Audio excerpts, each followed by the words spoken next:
আনুষ্ঠানিকতা ছাড়া তসলিমা নাসরিনকে বিয়ে করে এনে বাবার কাছে লিখা রুদ্র মোহাম্মদ শহীদুল্লাহর একটি চিঠি।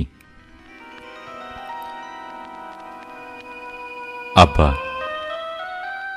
পথে কোনো অসুবিধা হয়নি। নাসরিনকে বাসায় পৌঁছে দিয়ে গত পরশু ঢাকায় ফিরেছি।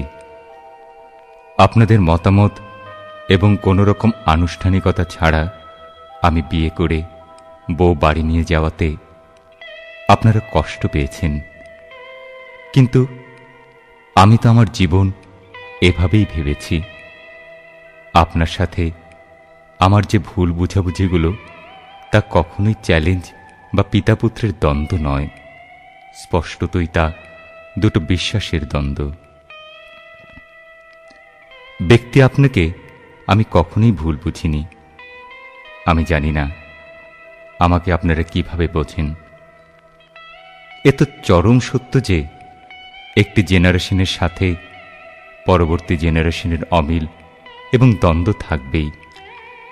যেমন আপনার সাথে আপনার আব্বার অমিল ছিল, আপনার সাথে আমার, এবং পরবর্তীতে আমার সাথে আমার সন্তানদের। এই দ্বন্দ্ব ও সংঘাত কোনোভাবেই রোধ করা সম্ভব নয়।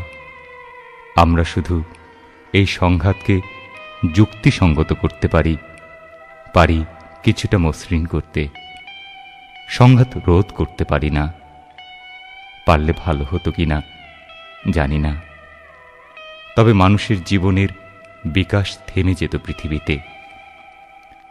আমার মনে পড়ে না এই ২৬ বছরে একদিনও পিতা হিসেবে আপনার সন্তানদের আদর করে কাছে টেনে নেননি। আশেপাশে অন্য বাবাদের তাদের সন্তানদের জন্য আদর দেখে নিজেকে ভাগ্যহীন মনে হয়েছে, কিন্তু এ নিয়ে কখনো কষ্ট প্রকাশ করিনি। ছেলেবেলায় আমার খেলতে ভালো লাগতো। খেললে আমি ভালো খেলোয়াড় হতাম। আপনি খেলতে দিতেন না।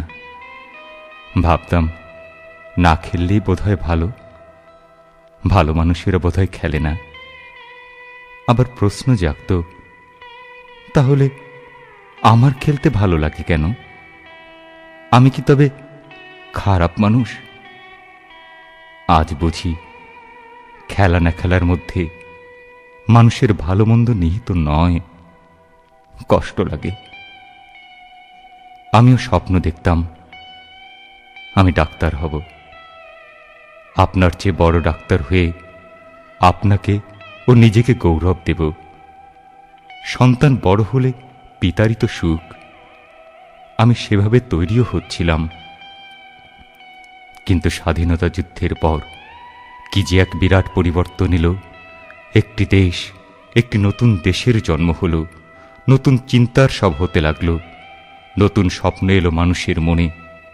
সবাই অন্যরকম ভাবতে শুরু করলো। আমিও আমার আগের স্বপ্নকে ধরে রাখতে পারিনি। তার চেয়ে বড় এক স্বপ্ন, তার চেয়ে তাজা এক স্বপ্ন, তার চেয়ে বেগবান এক স্বপ্নকে আমি কাছে টেনে নিলাম। আমি সিরিয়াসলি লিখতে শুরু করলাম। আগেও একটু একটু লিখতাম, এবার পুরোপুরি। আমি আমার আগের সব চিন্তা ভাবনার প্রভাব ঝেড়ে ফেলতে লাগলাম। চিন্তা থেকে, জীবন থেকে, বিশ্বাস আদর্শ থেকে অনেক কিছুর সঙ্গেই সংঘর্ষ হতে লাগলো। অনেক কিছুর সঙ্গে ভুল বোঝাবুঝির শুরু হলো। কখনো ক্ষোভে আমি অপ্রত্যাশিত কিছু করে ফেলতে লাগলাম। আপনার সাথে, আমার সাথে, বিশ্বাসের সাথে মিল এমন মানুষের দেখা পেলাম। তাদের সাথে সংঘাত হল। এ কি, সবার সাথে সংঘর্ষ হয় কেন? মনে মনে আমি ভীষণ অস্থির হয়ে পড়লাম। তাহলে কি এ পথ ভুল পথ? আমি কি ভুল পথে চলেছি? কখনো মনে হয়েছে আমি ঠিক, এই প্রকৃত পথ। মানুষ যদি নিজেকে ভালোবাসতে পারে তবে সবচেয়ে সুন্দর হবে। নিজেকে ভালোবাসতে গেলে সে তার পরিবারকে ভালোবাসবে, আর পরিবারকে ভালোবাসা মানেই একটি গ্রামকে ভালোবাসা, একটি গোষ্ঠীর মানুষকে ভালোবাসবে।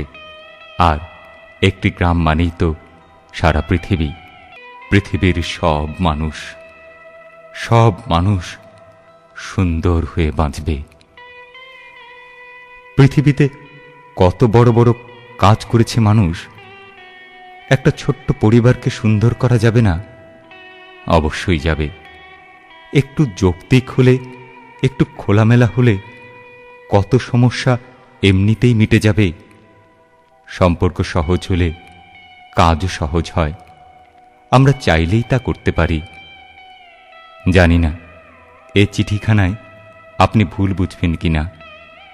ঈদের আগে আগে বাড়ি আসব। আম্মাকে বলবেন যেন বড় মামার কাছ থেকে 1,000 টাকা নিয়ে আমাকে পাঠায়। বাসায় রান্নার কিছুই কেনা হয়নি, বাইরের খাওয়ায় খরচ বেশি এবং অস্বাস্থ্যকর।